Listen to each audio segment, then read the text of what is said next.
नमस्कार दोस्तों, स्वागत है आप लोगों का अपने YouTube चैनल हिंदी साहित्य वाला पे। और जैसा कि आप लोगों को स्क्रीन पे दिखाई दे रहा होगा, आज की क्लास में हम लोग आगे की कहानी गैंग्रीन या गैंग्रीन का ही दूसरा नाम रोज है, क्योंकि ये गैंग्रीन नाम से ज़्यादा मिलती है कहानी, लेकिन इसका एक नाम रोज भी है। तो हम लोग आज इस कहानी को पढ़ेंगे जिसका नाम है गैंग्रीन। तो चलिए शुरुआत करते हैं इस कहानी को। और ये कहानी भी बहुत मज़ेदार होने वाली है दोस्तों। आगे जी की कहानी के बारे में आप लोग जानते ही हैं, तो चलिए देखते हैं इस कहानी को कैसे है। तो दोपहर में उस सूने गांव में पैर रखते हुए मुझे ऐसा जान पड़ा मानो उस पर किसी सांप की साया मंडरा रही हो। उसके वातावरण में कुछ ऐसा अकथ्य, अप्रिय, किंतु फिर भी बोझल और प्रकंपमय और घना सा फैल रहा था। मेरी आहट सुनते ही मालती बाहर निकली। मुझे देखकर पहचानकर उसकी मुरझाई हुई मुख मुद्रा तनिक से मीठे विस्मय से जगी सी और फिर पूर्ववत हो गई। उसने कहा, आ जाओ, और बिना उत्तर की प्रतीक्षा किए भीतर की ओर चली। मैं भी उसके पीछे हो लिया, मतलब उसके पीछे चल दिया। और फिर भीतर पहुंचकर मैंने पूछा, वे यहाँ नहीं हैं? अभी आए नहीं, दफ्तर में हैं, थोड़ी देर बाद आ जाएंगे। और कोई 1:30-2 बजे आया करते हैं। कब के गए हुए हैं? सवेरे उठते ही चले हैं। मैं हूँ कर पूछने को हुआ, और तुम इतनी देर क्या करती हो? पर फिर सोचा, आते ही एकाएक प्रश्न ठीक नहीं है। मैं कमरे की चारों ओर देखने लगा। मालती एक पंखा उठा लाई और मुझे हवा करने लगी। मैंने आपत्ति करते हुए पूछा, नहीं, मुझे नहीं चाहिए। पर वह नहीं मानी, बोली, वाह, चाहिए कैसे नहीं, इतनी धूप में तो आए हो यहाँ तो। मैंने कहा, अच्छा लाओ, मुझे दे दो। वह शायद ना करने वाली थी, पर तभी दूसरे कमरे में शिशु रोने की आवाज़ सुनकर उसने चुपचाप पंखा मुझे दे दिया और घुटनों पर हाथ टेककर एक थकी हुई हूँ करके उठी और भीतर चली गई। मैं उसके जाते हुए दुबले शरीर को देखकर सोचा, यह क्या है? यह कैसी छाया सी इस घर पर छाई हुई है? मालती दूर के रिश्ते की बहन है, किंतु उससे सखी कहना ही उचित है, क्योंकि हमारा परस्पर संबंध एक सख्य का ही रहा है। हम बचपन से इकट्ठे खेले हैं, इकट्ठे लड़े हैं और पीटे हैं, और हमारी पढ़ाई भी बहुत सी इकट्ठे ही हुई थी। और हमारे व्यवहार में सदा संख्य और शिक्षा और स्वच्छंदता रही है। वह कभी भ्रातृत्व के या बड़े छोटेपन के बंधनों में नहीं घिरा। और फिर आगे देखते हैं कहानी। मैं आज कोई 4 वर्ष बाद उससे देखने आया हूँ। जब मैंने उसे इससे पूर्व देखा था तब वह लड़की ही थी। अब वह विवाहित है, एक बच्चे की माँ भी है। इससे कोई परिवर्तन उसमें आया होगा, और यदि आया होगा तो क्या, यह मैंने अभी तक सोचा नहीं था। किंतु अब उसकी पीठ की ओर देखता हुआ मैं सोच रहा था, यह कैसी छाया है इस घर पर छाई हुई है, और विशेषतया मालती पर। मालती बच्चे को लेकर लौट आई और फिर मुझसे कुछ दूर नीचे बिछी हुई दरी पर बैठ गई। मैंने अपनी कुर्सी घुमाकर कुछ उसकी ओर उन्मुख होकर पूछा, इसका नाम क्या है? बच्चे का नाम पूछ रहा है दोस्तों। मैं यहाँ लेखक मैं नाम से संबोधित किए हैं। तो मालती ने बच्चे को देखते हुए उत्तर दिया, नाम तो कोई निश्चित नहीं किया गया है, वैसे टीटी कहते हैं। मैंने उसे बुलाया, टीटी टीटी आजा, पर वह अपनी बड़ी बड़ी आंखों से मेरी ओर देखता हुआ अपनी माँ से चिपट गया और रुआसा सा होकर कहने लगा, हूँ। और जैसे बच्चे बोलते हैं दोस्तों, बच्चे रोने लगते हैं जैसा, वैसा कुछ। तो मालती ने फिर उसकी ओर एक नज़र देखा और फिर बाहर आंगन की ओर देखने लगी। काफ़ी देर मौन रहा। थोड़ी देर तक तो वह मौन आकस्मिक ही था, जिसमें मैं प्रतीक्षा में था कि मालती कुछ पूछे, किंतु उसके बाद एकाएक मुझे ध्यान हुआ, मालती ने कोई बात ही नहीं की। यह भी नहीं पूछा कि कैसा हूँ, कैसे आया हूँ। चुप बैठी है। क्या विवाह के 2 वर्ष में ही वह बीते दिन भूल गई, या अब मुझे दूर तक विशेष अंतर पर रखना चाहती है, क्योंकि वह निर्बाध स्वच्छंदता अब तो नहीं हो सकती, पर फिर भी ऐसा मौन जैसा अजनबी से भी नहीं होना चाहिए।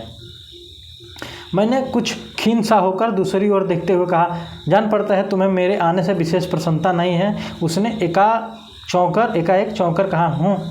यह हूँ प्रश्नसूचक था, किंतु इसलिए नहीं कि मालती ने मेरी बात सुनी नहीं थी, केवल विस्मय के कारण। इसलिए मैंने अपनी बात दोहराई नहीं, चुप बैठ रहा। मालती कुछ बोली ही नहीं। तब थोड़ी देर बाद मैंने उसकी ओर देखा।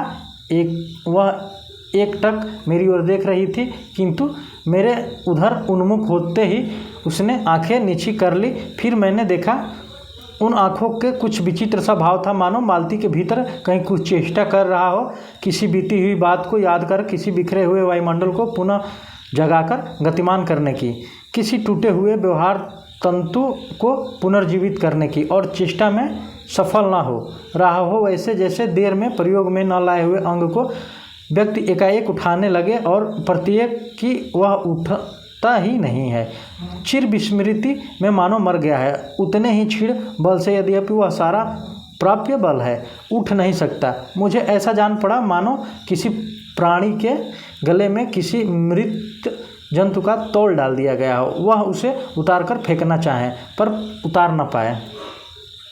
कहानी आगे बढ़ती है दोस्तों। तभी किसी किवाड़ खटखटाए। मैंने मालती की ओर देखा, पर वह हिली नहीं। जब किवाड़ दूसरी बार खटखटाए गए तब वह शिशु को अलग करके उठी और किवाड़ खोलने गई। वे यानी मालती के पति आए। मैंने उन्हें पहली बार देखा, यदि फोटो से उन्हें पहचानता था। परिचय हुआ। मालती खाना तैयार करने आंगन में चली गई और हम दोनों भीतर बैठकर बातचीत करने गए। जैसे दोस्तों मालती के पति आते हैं तो फिर ये दोनों घर में जाते हैं, फिर बैठ के बातचीत करते हैं उनकी नौकरी के बारे में, उनके जीवन के बारे में, उस स्थान के बारे में और ऐसे अन्य विषयों के बारे में जो पहले परिचय पर उठा करते हैं। एक तरह का स्वरक्षात्मक कवच बनकर। मालती के पति का नाम महेश्वर, वह एक पहाड़ी गांव में सरकारी डिस्पेंसरी के डॉक्टर हैं। उसी हैसियत से इन क्वार्टरों में रहते हैं। प्रातः 7 बजे डिस्पेंसरी चले जाते हैं और 1:30 या 2 बजे लौटते हैं। उसके बाद दोपहर भर छुट्टी रहती है।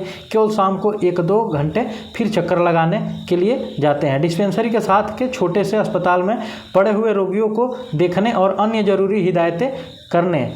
उनका जीवन भी बिल्कुल एक निर्दिष्ट ढर्रे पर चलता है। नित्य वही काम, उसी प्रकार के मरीज, वही हिदायत, वही नुस्खे, वही दवाइयाँ। वह स्वयं उकताए हुए हैं और इसीलिए और साथ ही इस भयंकर गर्मी के कारण अपने फुर्सत के समय भी सुस्त ही रहते हैं। और आगे फिर देखते हैं हम लोग दोस्तों। मालती हम दोनों के लिए खाना ले आई। मैंने पूछा तुम नहीं खाओगी या खा चुकी? महेश्वर बोले कुछ हंसकर, वह पीछे खाया करती है।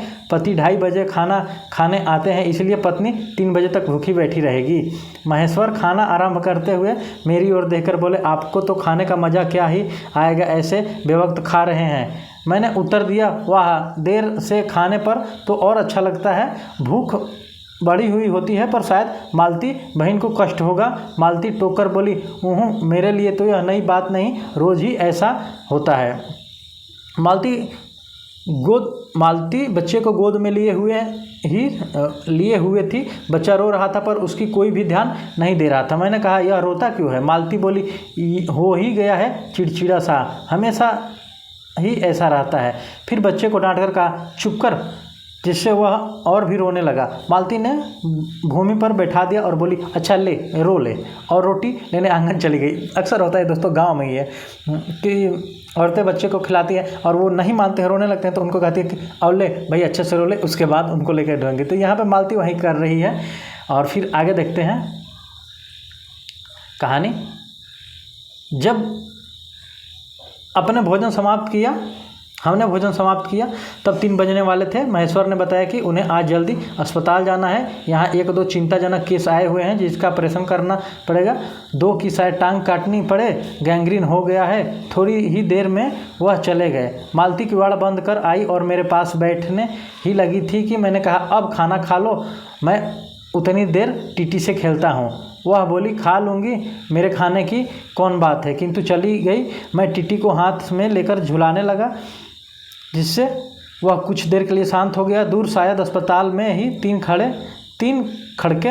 एकाएक में चौंका। मैंने सुना मालती वहीं आंगन में बैठी ही अपने आप एक लंबी थी थकी हुई सांस के साथ कह रही है 3 बज गए, मानो बड़ी तपस्या के बाद कोई कार्य संपन्न हो गया हो। और फिर आगे थोड़ी ही देर में मालती फिर आई। मैंने पूछा तुम्हारे लिए कुछ बचा भी था? सब कुछ तो बहुत था, हाँ बहुत था। भाजी तो सारी मैं ही खा गया, वहाँ बचा हुआ कुछ होगा नहीं। यूँ ही रौब तो न जमाओ कि बहुत था, मैंने हंसकर कहा।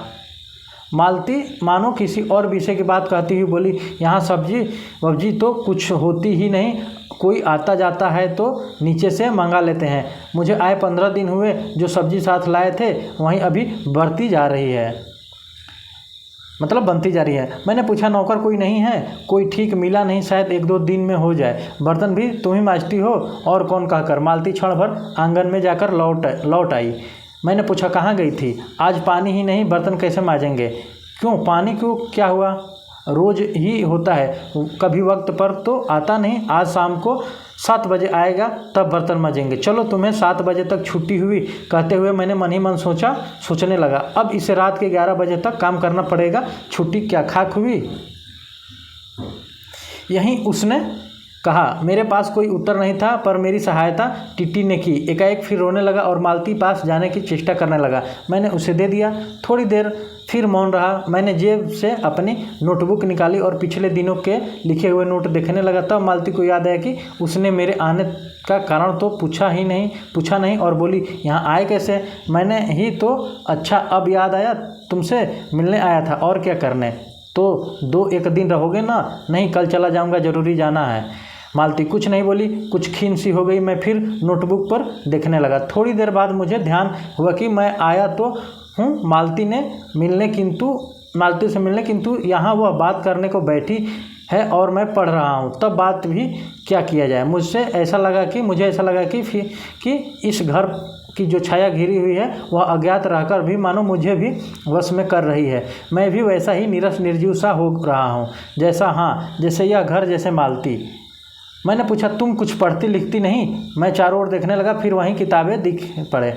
यहाँ कहकर मालती थोड़ा सा हंस दी। वह हंसी कह रही थी, यहाँ पढ़ने को क्या है? मैंने कहा, अच्छा, मैं वापस जरूर कुछ पुस्तकें भेजूँगा। वापस जाकर कुछ जरूर पुस्तकें भेजूँगा। और वो वार्तालाप फिर समाप्त हो गया। थोड़ी देर बाद मालती ने पूछा, आए कैसे हो? लॉरी से? पैदल? इतनी दूर हिम्मत की? आखिर तुमसे मिलने आया हूँ। ऐसे ही आए हो? नहीं, पीछे आ रहा है सामान लेकर। मैंने सोचा बिस्तरा ले ही चलूँ। अच्छा किया। यहाँ तो बस, कहकर मालती चुप रह गई। फिर बोली, तब तुम थके होगे, लेट जाओ। नहीं, बिल्कुल नहीं थका। रहने भी दो, थके नहीं, भला थके हैं। और तुम क्या करोगी? मैं बर्तन मांज रखती हूँ, पानी आएगा तो धुल जाएंगे। मैंने कहा, वाह, क्योंकि और कोई बात मुझे सूझी नहीं। थोड़ी देर में मालती उठी और चली गई टिट्टी को साथ लेकर। तब मैं लेट गया और छत की ओर देखने लगा। मेरे विचारों के साथ आंगन में आती हुई बर्तनों की घिसने की खन खन ध्वनि मिलकर एक विचित्र स्वर उत्पन्न करने लगी, जिसके कारण मेरे अंग धीरे धीरे ढीले पड़ने लगे। मैं ऊँघने लगा। एकाएक वह एक स्वर टूट गया, मौन हो गया। इससे मेरी तंद्रा भी टूटी। मैं उस मौन सुनने लगा। 4 खड़क रहे थे और इसी का पहला घंटा सुनकर मालती रुक गई थी। वहीं 3 बजे वाली बात मैंने फिर देखी। अब की बार उग्र रूप में मैंने सुना। मालती एक बिल्कुल अनैच्छिक, अनुभूतिहीन, नीरस यंत्र, वह भी थके हुए यंत्र के से स्वर में कह रही थी, 4 बज गए। मानो एक अनैच्छिक समय को गिनने में उसका मशीन तुल्य जीवन बीतता हो। वैसे ही जैसे मोटर का स्पीडोमीटर यंत्रवत फासला नापता जाता है और यंत्रत्व विश्रांत स्वर में कहता है, किससे कि मैंने अपने अमित शून्य पथ का इतना अंश तय कर लिया, न जाने कब मुझे नींद आ जाएगी। तब 6 कभी के बज चुके थे जब किसी के आने के आहट से मेरी नींद खुली। मैंने देखा कि महेश्वर लौट आए हैं और उनके साथ ही बिस्तर लिए हुए मेरा कुली। मैंने मुंह धोने को, पानी मांगने को ही था कि मुझे याद आया कि पानी नहीं होगा। मैंने हाथों से मुंह पोंछते महेश्वर से पूछा, आपने बड़ी देर की? और फिर उन्होंने किंचित गलानी भरे स्वर में कहा, हाँ, आज मैंने गैंग्रीन का ऑपरेशन करना ही पड़ा। एक कर आया हूँ, दूसरे को एम्बुलेंस में बड़े अस्पताल भिजवा दिया है। मैंने पूछा, गैंग्रीन कैसे हो गया? एक कांटा चुभा था, उसी से हो गया। बड़े लापरवाह लोग हैं यहाँ के। मैंने पूछा, यहाँ आपको केस अच्छे मिल सकते हैं? मिल जाते हैं। आय के लिहाज से नहीं, डॉक्टरी के अभ्यास के लिए। बोले हाँ, मिल जाते ही हैं। यहीं गैंग्रीन हर दूसरे चौथे दिन केस आ जाता है, नीचे बड़े अस्पतालों में भी। मालती से ही सुन रही थी, अब आ गई, बोली हाँ, केस बनाते देर क्या लगती, कांटा चुभा था, इस पर टांग काटनी पड़े। यह भी कोई डॉक्टरी है? हर दूसरे दिन किसी की टांग किसी की बाँह काट आते हैं, इसी का नाम है अच्छा अभ्यास। महेश्वर हंसे, बोले ना काटे तो उसकी जान गंवाए। हाँ, पहले तो दुनिया में काटे ही नहीं होते होंगे ना। आज तक तो सुना नहीं कि कांटों से चुभने से आदमी चुभने से मर जाते हैं। महेश्वर ने उत्तर नहीं दिया, मुस्कुरा दिया। मालती मेरी ओर देखकर बोली, ऐसे ही होते हैं डॉक्टर, सरकारी अस्पताल है ना, क्या परवाह, मैं तो रोज़ ही बातें सुनती हूँ। अब कोई मर मुर जाए तो ख्याल ही नहीं होता। पहले तो रात भर नींद नहीं आया करती थी। तभी आंगन में खुले हुए नल ने कहा टिप टिप टिप टिप, और मतलब पानी आ गई दोस्तों घर में। मालती ने कहा पानी, और उठकर चली गई। खनखनाहट से हमने जाना, बर्तन धोए जाने लगे। टीटी महेश्वर की टांगों के सहारे खड़ा मेरी ओर देख रहा था। अब एकाएक उन्हें छोड़कर मालती की ओर खिसकता हुआ चला। महेश्वर ने कहा उधर मत जा, और उसे गोद में उठा लिया। वह मचलने और चिल्ला कर रोने लगा। महेश्वर बोले, अब रो रो कर सो जाएगा, तभी घर में चैन होगी। मैंने पूछा, आप लोग भीतर ही सोते हैं? गर्मी में तो बहुत गर्मी होती है। होने को तो मच्छर भी बहुत होते हैं, पर यह लोहे की पलंग उठाकर बाहर कौन ले जाए। अब के नीचे जाइए तो चरपाइया लेके आएंगे। फिर कुछ रुककर बोले, आज तो बाहर ही सोएंगे, आपके आने का इतना लाभ ही होगा। टीटी अभी रोता ही जा रहा था। महेश्वर ने उसे एक पलंग पर बिठा दिया और पलंग बाहर खींचने लगे। मैंने कहा, मैं मदद करता हूँ, और दूसरी ओर से पलंग उठाकर निकलवा दिए। अब हम तीनों, महेश्वर, टीटी और मैं, दोनों पलंगों पर बैठ गए और वार्तालाप के लिए उपयुक्त विषय न पाकर उस कमी को छुपाने के लिए टीटी से खेलने लगे। बाहर आकर वह कुछ चुप हो गया, किंतु बीच बीच में एकाएक कोई भूला हुआ कर्तव्य याद करके रो उठता या फिर एकदम चुप हो जाता था, और फिर कभी कभी हम हंस पड़ते थे। महेश्वर उसके बारे में कुछ बात कह देते थे। मालती बर्तन धो चुकी थी। जब वह उन्हें लेकर आंगन के एक रसोई के छप्पर की ओर चली, तब महेश्वर ने कहा, थोड़े से आम लाया हूँ, वह भी धो लेना। कहाँ है? अंगीठी पर रखे हैं, कागज़ में लपेटे हैं। मालती ने भीतर जाकर आम उठाए और अपने आंचल में डाल लिए। जिस कागज़ में वे लपेटे हुए थे वे किसी पुराने अखबार का टुकड़ा था। मालती चलती चलती संध्या के उछाड़ पर प्रकाश में उसी को पढ़ती जा रही थी। वह नल के पास जाकर खड़ी उसे पढ़ती रही। जब दोनों ओर पढ़ चुकी तब वह लंबी सांस लेकर उसे फेंककर आम धोने लगे। मुझे एकाएक याद आया, बहुत दिनों बाद जब हम अभी स्कूल में भर्ती हुए थे, जब हमारा सबसे बड़ा सुख, सबसे बड़ी विजय थी हाजिरी हो चुकने के बाद चोरी से क्लास निकलकर भागना और स्कूल से कुछ दूरी पर आम के बगीचे में पेड़ों पर चढ़कर कच्चियाँ अमियाँ तोड़ कर खाना। मुझे याद आया, कभी जब मैं भाग आता तो मालती नहीं आ पाती थी, तब मैं खीन मन लौट आया करता था। आगे देखते हैं। मालती कुछ नहीं पढ़ती थी। उसके माता पिता तंग थे। एक दिन उसके पिता ने उसे एक पुस्तक ला कर दी और कहा, इसके 20 पेज रोज़ पढ़ा करो। हफ्ते भर बाद मैं देखूं कि इससे समाप्त कर चुकी हो, नहीं तो मार मार के चमड़ी उधेड़ दूंगा। मालती ने चुपचाप किताब ले ली, पर क्या उसने पढ़ी? वह नित्य ही उसके 10 पन्ने 20 पेज फाड़ कर फेंक देती, अपने खेल में किसी भांति फर्क न पड़ने देती। जब 8वें दिन उसके पिता ने पूछा, किताब समाप्त कर ली? तो उत्तर दिया, हाँ कर ली। पिता ने कहा, लाओ मैं प्रश्न पूछूंगा। तो चुप खड़ी रही। पिता ने कहा, उद्धत स्वर में बोली, किताब मैंने फाड़ कर फेंक दी, मैं नहीं पढ़ूंगी।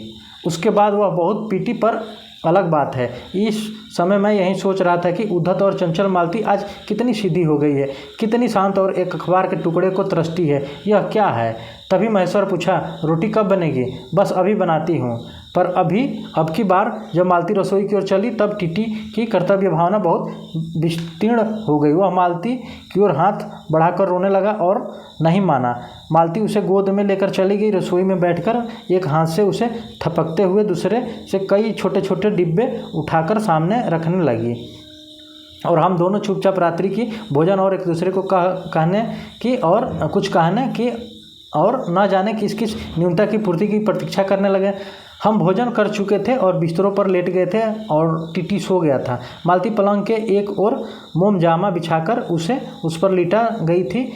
वह सो गया था, पर नींद में कभी कभी चौंक कर उठता। एक बार तो उठकर बैठ भी गया, परंतु तुरंत ही लेट गया। मैंने महेश्वर से पूछा, आप तो थके होंगे, सो जाइए। वह बोले, थके तो आप अधिक होंगे, 18 मील पैदल चलकर आए हैं। किंतु उनके स्वर में मानो जोड़ दिया, थका मैं तो भी हूँ। मैं चुप रहा थोड़ी देर। किसी अपर संज्ञा ने मुझे बताया वह ऊँघ रहे हैं। तब लगभग 10:30 बजे थे। मालती भोजन कर रही थी। मैं थोड़ी देर मालती को देखता रहा। वह किसी विचार में, बहुत गहरे विचार में नहीं, लीन हुई धीरे धीरे खाना खा रही थी। फिर इधर उधर खिसक कर पर आराम से होकर आकाश की ओर देखने लगी। पूर्णिमा थी, आकाश अनाभ्र था। मैंने देखा उस सरकारी क्वार्टर की दिन में अत्यंत शुष्क और नीरस लगने वाले स्लेट की छत भी चांदनी की चमक रही थी। अत्यंत शीतलता और स्निग्धता से झलक रही, मानो चंद्रिका उन पर से बहती हुई आ रही हो, झर रही हो। मैंने देखा पवन में चीड़ के वृक्ष गर्मी से सूखकर मटमैले वृक्ष धीरे धीरे गा रहे हो कोई राग जो कोमल किंतु करुण नहीं, अशांतिमय किंतु उद्वेग नहीं। इसको नोट कर लीजिए दोस्तों, ये बहुत ही इम्पोर्टेंट लाइन है। ये जो है मैंने देखा परीक्षा की दृष्टि से। हालांकि हम लोग जब नोट्स बनाएंगे तो इसको हाईलाइट करेंगे, लेकिन आप लोग अभी स्क्रीनशॉट ले लीजिए इसका। और फिर आगे देखते हैं कि मैंने देखा प्रकाश के धुंधले नीले आकाश में चमगादड़ नीरव उड़ान से चक्कर काट रहे, वे भी सुंदर दिख रहे। मैंने देखा दिन भर की तपन अशांति थकानदाह पहाड़ों में से भाप से उठकर वातावरण में खोए जा रहे हैं, जिसे ग्रहण करने के लिए पर्वत शिशुओं में अपनी चीड़ वृक्ष रूपी भुजाएं आकाश की ओर बढ़ा रखी है। पर यह सब मैंने देखा अकेले। मैंने महेश्वर ऊँघे रहे थे। मालती उस समय भोजन से निवृत्त होकर दही जमाने के लिए मिट्टी बर्तन गर्म पानी से धो रही थी और कह रही थी, अभी छुट्टी हुई जाती। और मेरे कहने पर ही 11 बजने वाले हैं। धीरे से सिर हिलाकर जता रही थी, रोज़ ही इतने बज जाते हैं। मालती ने वह सब कुछ नहीं देखा। मालती का जीवन अपनी रोज़ नियत गति से बहा जा रहा था और एक चंद्रमा की चंद्रिका के लिए, एक संसार के लिए रुकने के लिए तैयार नहीं था। चांदनी में शिशु कैसा लगता है, यह अलस जिज्ञासा में मैंने टीटी की ओर देखा और एकाएक मानो किसी शैशवोचित वामता से उठा और खिसकर पलंग के नीचे पड़ा और चिल्ला कर रोने लगा। महेश्वर ने चौंकर कहा, क्या हुआ? मैं झटपट उसे उठाने दौड़ा। मालती रसोई से बाहर निकली आई। मैंने उस खट शब्द को याद करके धीरे से करुणा भरे स्वर में कहा, चोट बहुत लग गई बेचारे को। यह सब मानो एक ही क्षण में एक क्रिया गति में हो गया। मालती ने रोते हुए शिशु को मुझसे लेने के लिए हाथ बढ़ाए हुए कहा, इसके चोटें लगती ही रहती है, रोज़ ही गिर पड़ता है। और फिर कहानी आगे बढ़ती है। एक छोटे से क्षण भर के लिए मैं स्निग्ध स्तब्ध हो गया।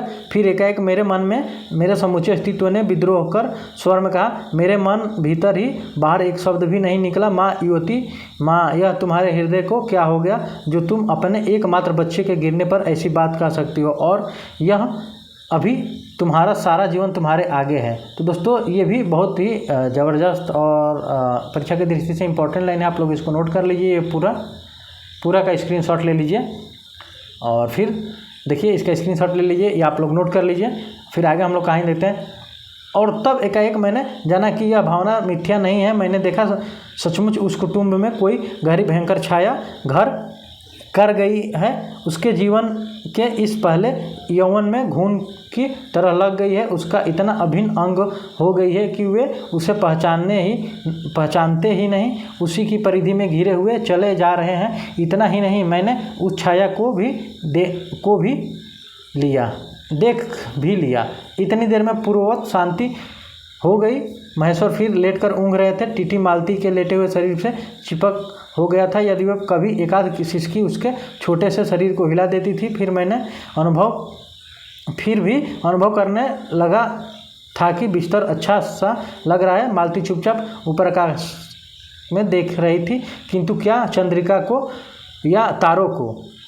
तभी 11 का घंटा बजा। मैंने अपनी भारी हो रही पलकें उठाकर अकस्मात किसी स्पष्ट प्रतीक्षा में मालती की ओर देखा। 11 के पहले घंटे की खड़कन के साथ ही मालती की छाती एकाएक फफोले की भांति उठी और धीरे धीरे बैठने लगी और घंटा ध्वनि के कंपन के साथ ही मुख हो जाने वाली आवाज़ में उसने कहा 11 बज गए। और दोस्तों यहीं कहानी समाप्त होती है। आप लोग जो हमारे दोस्त नए होंगे इस चैनल पे तो सर्च ऑन यूट्यूब हिंदी साहित्य वाला, आप लोग इस चैनल को हमारे चैनल को सब्सक्राइब कर लीजिए और लाइक और सब्सक्राइब और कमेंट बॉक्स में ज़रूर बताइए कि आपको कहानी कैसी लगी। और हम लोग मिलेंगे आप लोगों से फिर नेक्स्ट क्लास में। गैंग्रीन कहानी से संबंधित नोट्स आप लोग को बनवाएंगे, विषय केंद्र, इससे महत्वपूर्ण पंक्तियाँ और पात्र और तमाम चीज़ों पे बात करेंगे और आगे जी की और कुछ महत्वपूर्ण कहानी संग्रह जो भी है। तो चलिए दोस्तों मिलते हैं आप लोगों से अगली क्लास में एक नए ऊर्जा और नए कक्षा के साथ और नई नोट्स वगैरह के साथ। तो तब तक के लिए धन्यवाद दोस्तों। आज की क्लास यहीं समाप्त करते हैं। थैंक यू दोस्तों।